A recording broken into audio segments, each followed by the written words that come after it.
Among the thousands who lost their lives on 9/11 was a man named Fred Cox. He worked in one of the Twin Towers. We met his mother about a year after the attack. Now, 20 years later, we talked to her again to see how she is honoring her son's memory while helping others.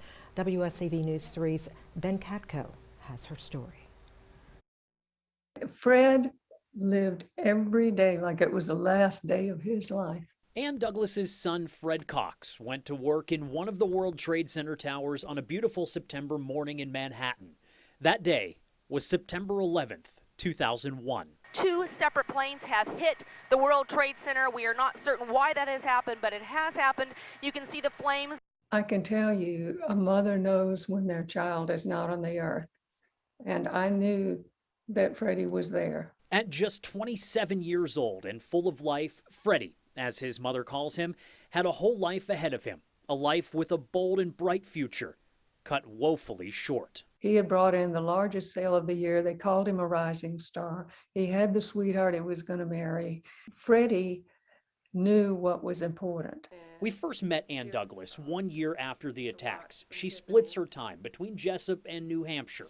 I've tried to do what I love and love what I do. Since then, a lot has happened in the 20 years after Freddie's death, including 3 very special phone calls, each time bringing more of Freddie back home. We have the remains to honor our son. This is what we have of Freddie here, that our family is so grateful to have. Many families don't have anything. In the years after losing her son, Ann has devoted some of her time and energy to improving students' lives through education and a foundation in Freddie's name. She's also brought a personal story to life through a book called Freddie and Flossie Flutterby. We continue to make a big effort to take the gifts that we have and try to make this world a better place. This is how our family's gotten through it. As Ann and her family remember this landmark anniversary of 9/11, they're celebrating Freddie's life this year at home in New Hampshire, a place he loved dearly. They're celebrating the life of a son and a brother, loved immensely and never forgotten. Freddie had a hammock up here at New Hampshire, and he hung over it, do what you love what you do. And he said, that is our purpose on earth. So that's what we've done.